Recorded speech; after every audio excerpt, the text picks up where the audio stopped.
everybody, and welcome to this week's Squiggly Career podcast from Amazing If. I'm Sarah Ellis, and I'm here with my co-founder Helen Tupper. Hello. And this week we're going to be talking about side projects. Thank you to everybody who's been sending us in ideas and suggestions for topics to cover in each week's podcast. And side projects is one of those things that comes up in the courses that we run, and people have been tweeting us about it. So we thought we would take on the topic, and it's something we also both feel really passionate about. So it's not really a hardship to have to talk about side projects for big side project advocates. Half an hour or so. So perhaps we'll just start with why side projects are even interesting to individuals. Why should organisations care about people who do side projects? Helen, I know you've written quite extensively about this as a topic. What have you found from kind of the research and the things that you've looked at in terms of why side projects work for individuals and for organisations? So if I'll share some of the things that I found. A lot of the sources of the data are in an article that I wrote recently for Marketing Week on side projects, if people want to go and we'll tweet it. Yeah, we'll tweet that so if you can explore that a bit deeper.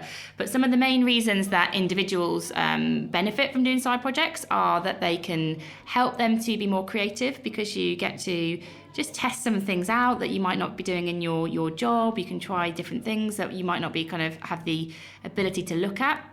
That's one of the reasons, and creativity it also fuels innovation and helps you to build new relationships with people. So it's a very kind of an energy creating opportunity for you.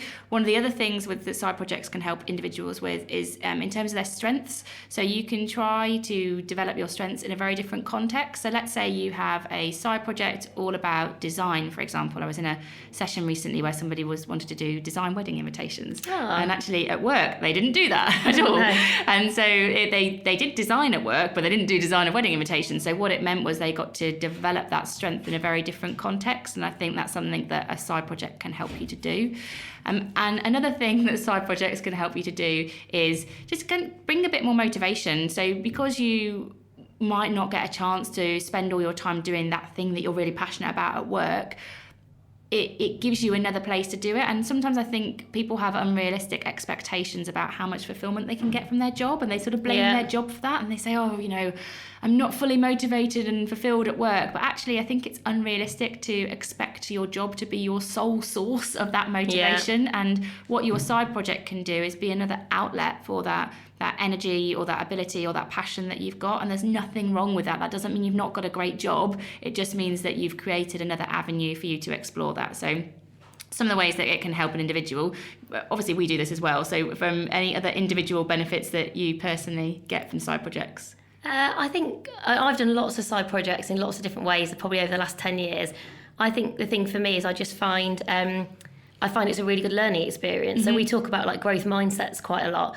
I think I have learned and developed much quicker and in lots of kind of unexpected ways because of all the different side projects, because you work with different people, you explore different areas, you have to act in a different way.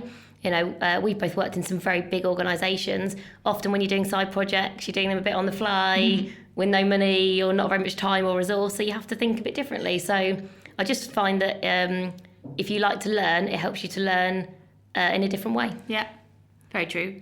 So in terms of organisations and why should organisations, I think, encourage side projects, and I think we're a bit away from organisations doing that at the moment, but I think if organisations did, the benefits that they would realise are they would have potentially more innovation. So all of that creativity that the individual benefits from by doing it, they bring into the workforce with new ideas, maybe new connections that they've made, and that is fuel for innovation and progress within the organisation. I also think that motivation that they get from doing their side project, again, they bring into the workforce. They're more productive, they're more energised. Certainly the case for me when I go I'm so excited by all the things that I do outside of work that when I'm in work, I bring that into the conversations that I have, and I think that creates energy for the people that interact with me at work. And I think the other thing that's really, really important is that you get a more committed employee, because they value the flexibility that you might be giving them to go and do that side project. They also value the fact that they can be their authentic self at work, which sounds like a very cheesy phrase, but basically they get to come to work and they don't have to pretend that they're not themselves. They can talk about the fact that they outside of work are designing wedding invitations, and that helps them to feel more authentic and genuine and happier in their place of work. And I think that means that you have more loyal employees, you have more productive employees, and you have a force for innovation that you wouldn't have if you weren't opening the doors to side projects. Yeah, and I think the way I often describe it to people is, if people can bring those side projects into work, that it means that you get the whole of the individual rather than just the sum of the parts. So you get everything that's brilliant about them rather than just the bit that you might see because of the job that they do. And it never fails to amaze me how people have got so much more to offer an organisation than often what you can see in their job. But you have to create an environment of trust and encouraging people to kind of share some of the other things they do, to be able to really fully realise that. Even yesterday, I'm in a new organisation and I was meeting someone for the first time, and I was chatting about side projects and the things that I do, and she mentioned that she's doing a counselling course. And of course, that's a personal passion project for her, but you can really imagine how that'll be helpful in what she does in her career at some point. You don't have to force it, but it's useful for me to know that, and it's great that she feels that she can share it. So we thought we would start the podcast today by both sharing our individual experiences of side projects that we do, and then move on to talk a bit about some of the barriers to side projects, because they are one of those things that I think they're quite fashionable at the moment. As someone said to me the other day when I mentioned I did Amazing If, oh yeah, everyone has to have a side project right now. And I was like, sounded a bit negative, like almost like if you don't have one, you're nothing. So what are those barriers? They're not for everyone. I don't think anyone should feel like they have to have a side project. And then some ideas on kind of how to get started and some hints and tips. And so I think my first ever side project was certainly more accidental than by design. I didn't sit there and think, I need a side project. For me, it just came from, I had quite a lot of learning opportunities, so I'd been and done lots of courses, and I think I recognised that actually I really enjoyed sharing that learning with other people, and actually I enjoyed training people, and that was nothing to do with what I did in my day job. I did a kind of marketing job, and training wasn't really part of that. And so I created a very small leadership programme for 20 people to share some of the learning that I'd had through my MBA, through going to Harvard, just to really test whether that was going to be helpful for people, and to test myself in terms of, did I enjoy that kind of training and development experience? And it was tiny. Those 20 people were basically my friends who I asked individually, will you kind of come and do this thing that hopefully might be helpful? And, that became sort of 5 or 6 years later, a whole host of leadership events and lectures and things that I run now with lots of volunteers on something called Inspire. But certainly when it started, it was just that I recognised I had a bit of a desire to make something happen, didn't really feel like it worked in my day job, and so just did something. My reflection when I think back to that time now is, you have to be brave enough to sort of put yourself out there. So I'd got no credentials particularly, like why should I train these people? I didn't really know what I was doing. So not only had I not got the credentials, I wasn't trained to be a trainer. I wasn't in HR or learning and development or anything like that.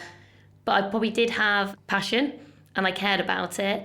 And I sort of felt like it would be an opportunity to use my strengths in a different way. So back to your point at the start of our conversation, I sort of had a sense of, I really enjoy helping people with their careers, developing people. This might be a different way of doing that. And so, yeah, I just started it. And now when I think back, I think, God, it's so random. What was I doing?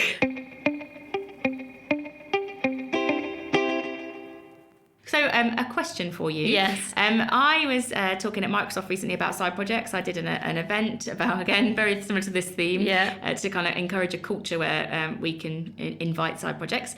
And I got a really interesting question from someone about what's the difference. Oh, you've not warned me about this. I'm not prepped, Sarah, but what's the difference between a side project and a hobby? And I had an answer. I just wonder what yours is. Oh, that's a brilliant question. That's what you always say when you're thinking, I don't know, wait a minute, I need some time to answer that.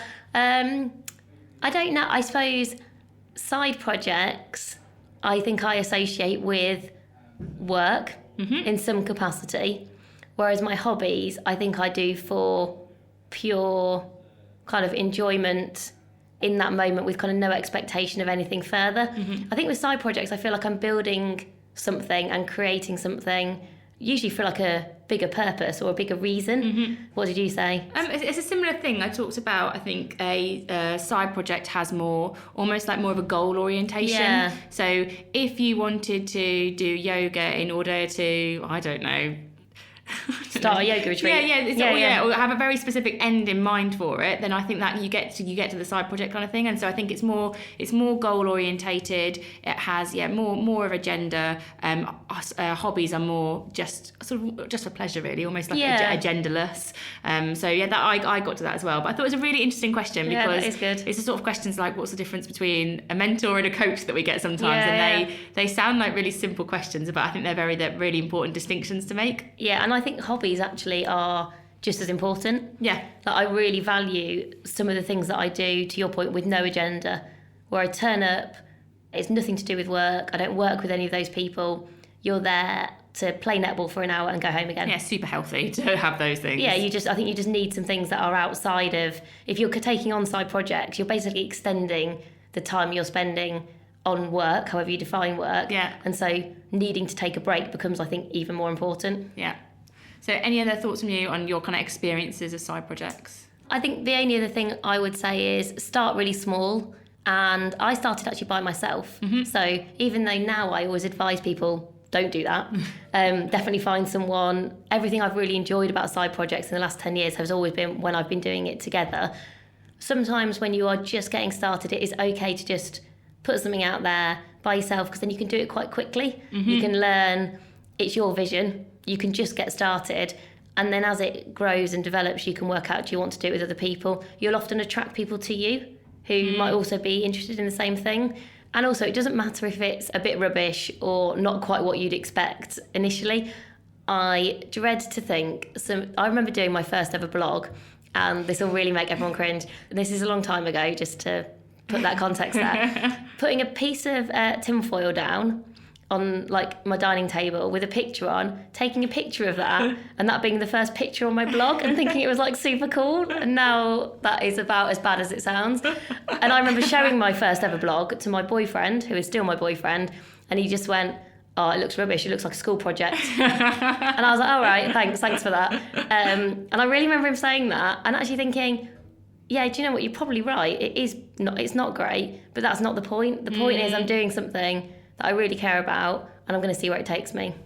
I think actually you prompted, thinking about my own experiences of side projects, you prompted a thought for me there in terms of the support that you need. So I think sometimes when you might start a side project, there may be people, including your other halves, that might question it, because they're just coming at like, how are you going to fit that in? They kind of come at you with all the questions that could actually stop you getting started sometimes. Yeah, all the reasons not to do it, potentially. And it's not because they're trying to be really difficult, it's just they're asking, they're like, how are you going to fit this in? Where are you going to find the money from? What's it in service of? And sometimes, to Sarah's point about starting small, I don't think you have to have all the answers to get started. And I think sometimes if you try and get started after you've done them, you might lose some momentum and you might lose some passion for it, because you've made it this over thought out thing. And actually, I think just go with it, test it, see what works.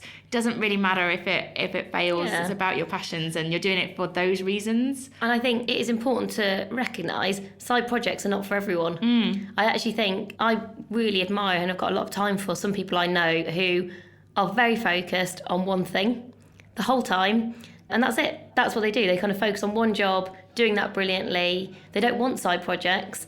They might have some hobbies, and they've got other things going on. But the idea of adding more stuff in or doing these side projects is just not something that they're motivated by or interested in. Now, do I think more people will do side projects? Absolutely. I think that's the way the squiggly careers and the squiggly world is going. But I think you also have to recognise it's not for everyone.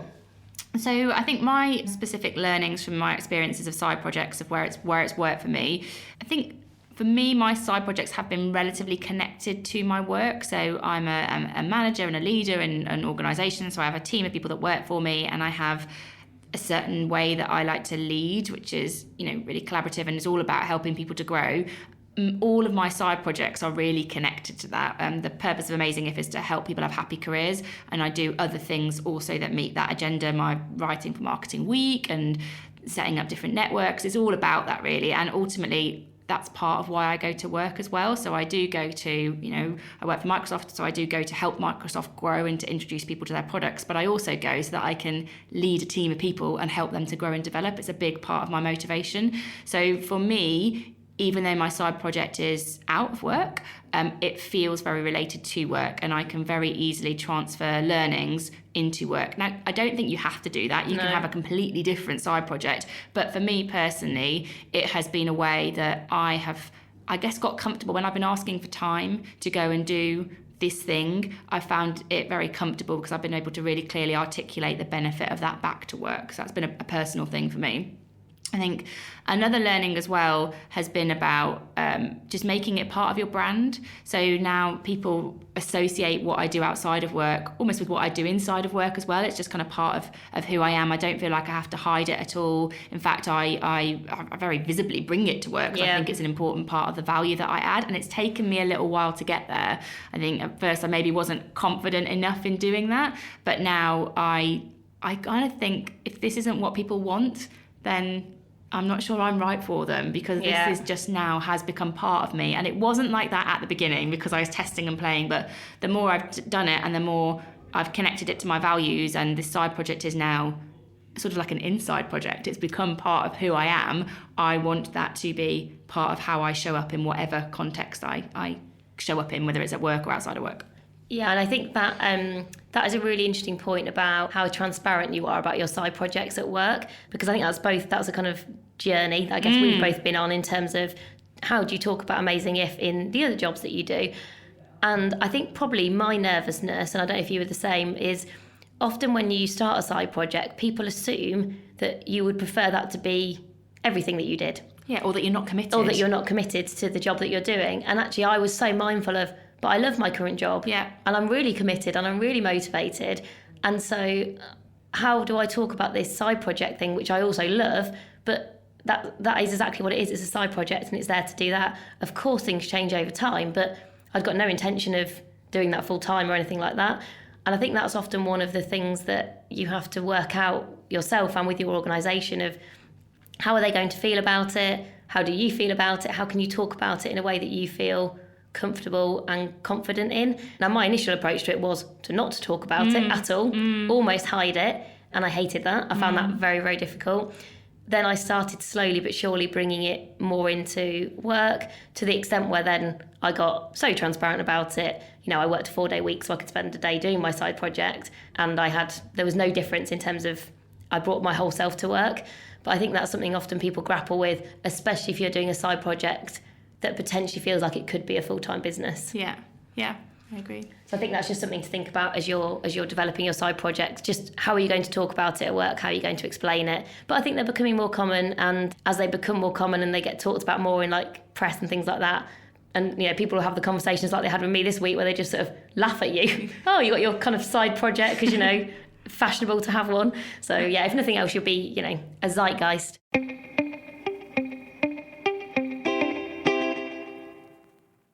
So let's talk about some of the barriers then. So if you're sitting here listening, you think, okay, I've really got this thing I want to do. I understand now about maybe from these experiences how I could start to approach that, but I've got these barriers in my mind, these blockers. We are going to tackle some of the ones that we are well aware of and see if we can give you some advice on how to overcome them. So let's start with time, which I think is probably one of the number one. How do I fit my side project in? I'm very, very busy. Sarah, what tips have you got about how you can find the time? Well, we talked about time in one of our previous podcasts, so definitely listen to that to kind of really think about how you're using your time effectively. I think really with side projects, if you're doing the right side project, something you really care about and you're committed to, you will find the time. I always believe the time is available, but you sometimes have to be quite disciplined in how you find that time. So, work out, is it that you're going to have to sacrifice doing something that you'd normally do to give yourself the time for that side project? Are you going to get into work an hour early and spend an hour doing it? I remember the first side project I ever worked on when I was doing this first leadership programme. I used to work in Canary Wharf, and it was quite a long commute.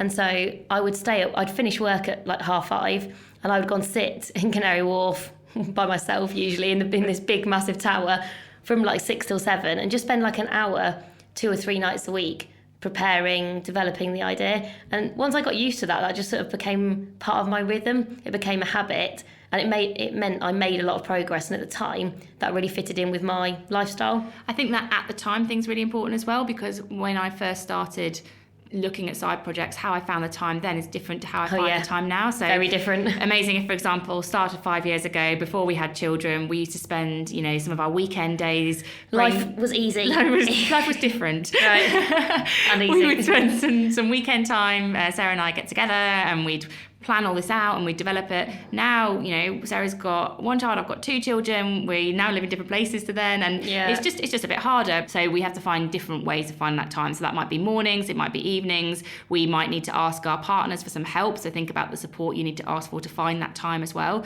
But I guess my main point is, be flexible about the time that you secure. If you've decided to do a Saturday morning, you don't have to have Saturday morning forever and a day if it no longer works for you. Just kind of be flexible in your week where you're finding the time.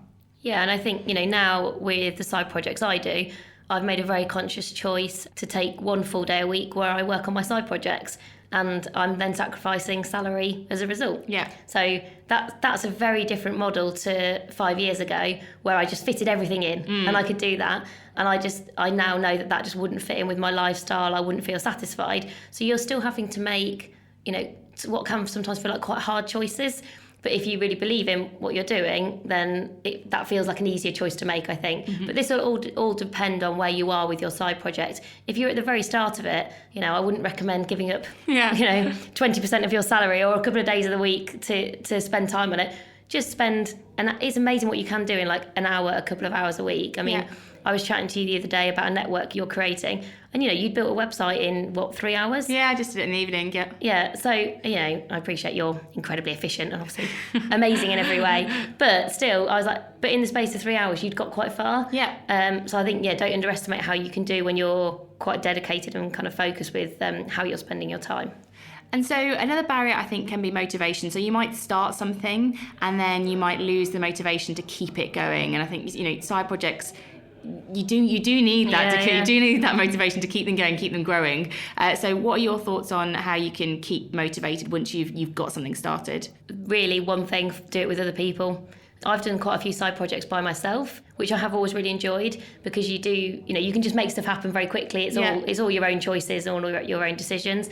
But I much prefer doing it with other people, particularly if I think about our amazing If work over the last 5 years. We've both had different times where things have ebbed and flowed. So we've either had new jobs or things have got busy for different reasons. And because you're in a partnership, one person can pick up the slack. You also get different ideas. You have different ideas, different perspectives. I really believe that most work is better when it's done with other people, but actually probably other people in quite small groups. So I've also got experience of a side project, which is more of a kind of volunteering side project for a charity that I run. And actually, again, I really observe with that group that when it gets too big, it actually also doesn't work. It becomes quite cumbersome, it slows things down. You can't be as agile and as flexible as you want to be. And you need to have that with a side project, because everyone's doing stuff outside of their day job. Yeah. So I think, my top tip is find some other like-minded people.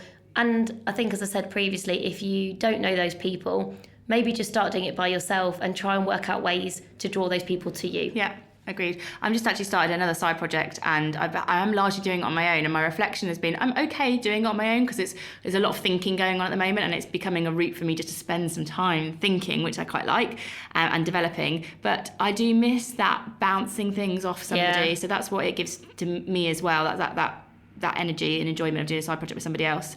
I think a third reason that can be difficult for people with side projects is money. Not all side projects will take money, but some of them might do. You might want to build a website, or you might want to, run events and you need to hire rooms. And we had that at the beginning of ours. And so I think there are a couple of different ways that you can look at funding. One of the things that we did right in the early days is we applied for an award with Shell Livewire, which I think we did a little video or something like that. And people had to vote for it. Yeah, it's such a long time ago now. And that gave us £1,000. It also gave us a bit of a confidence boost as well, actually. because it was kind of us taking our proposition to somebody and like a bit of validation for it. But that £1,000 went towards half of the money for our new website. Yeah. Our very first website that we built.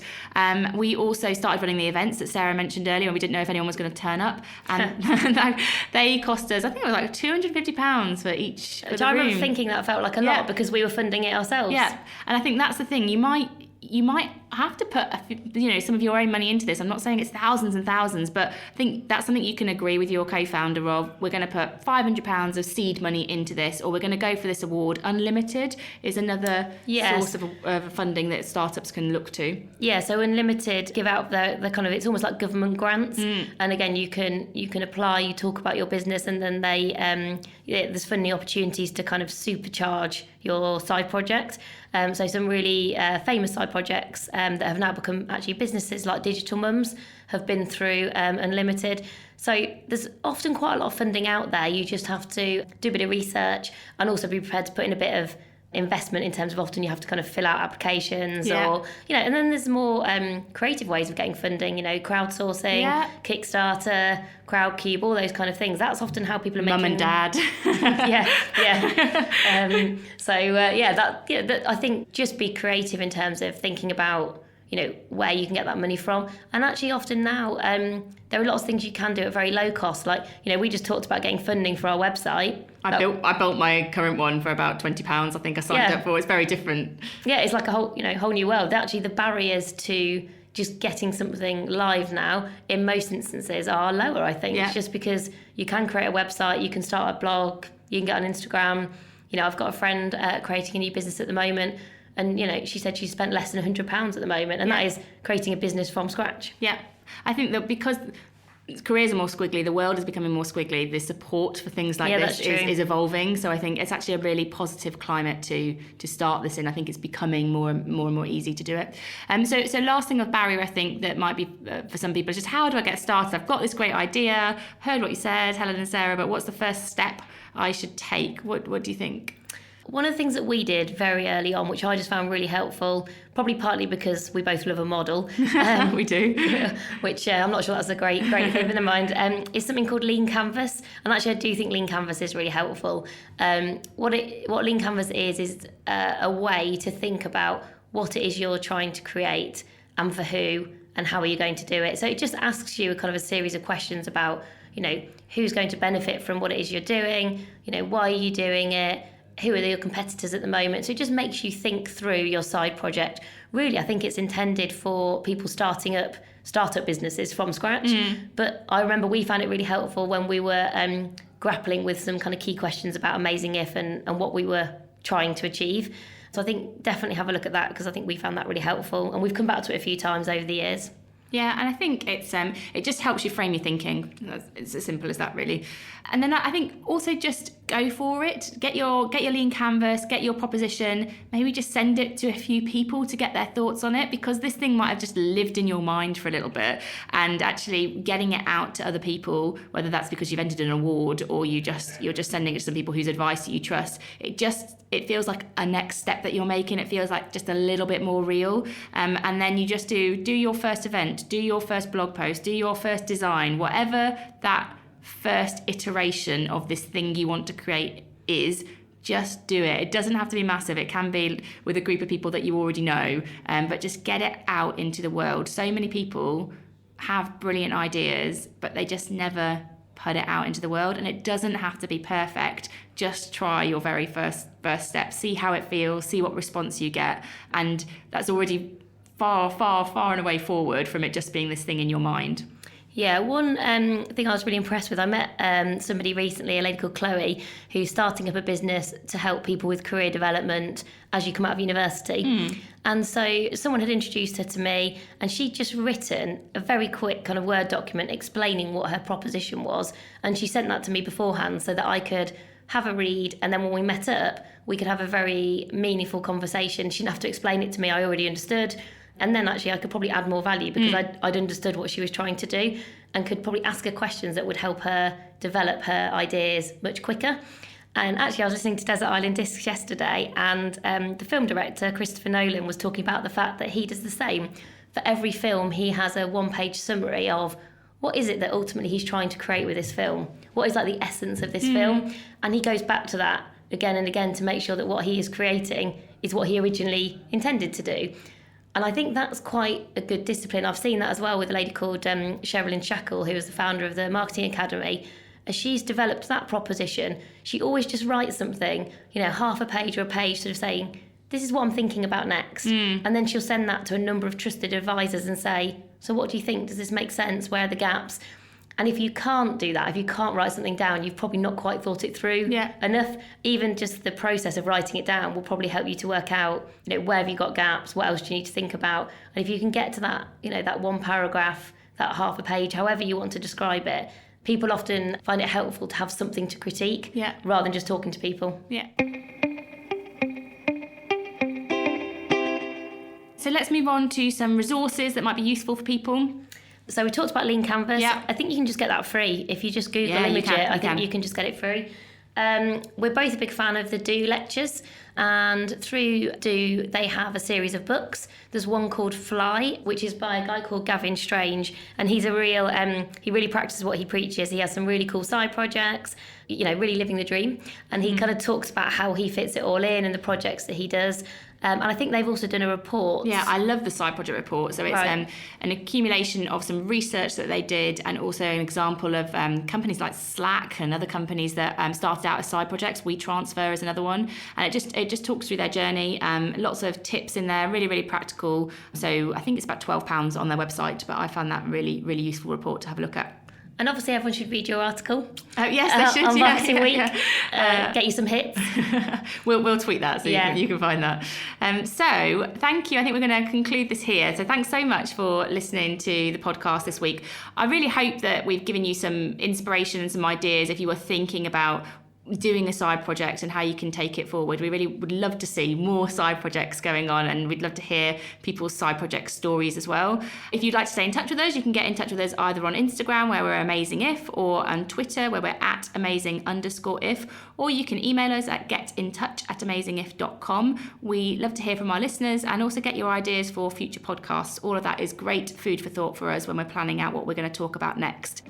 So we will speak to you next week about that, and see you then. Thanks for listening. Bye. Bye.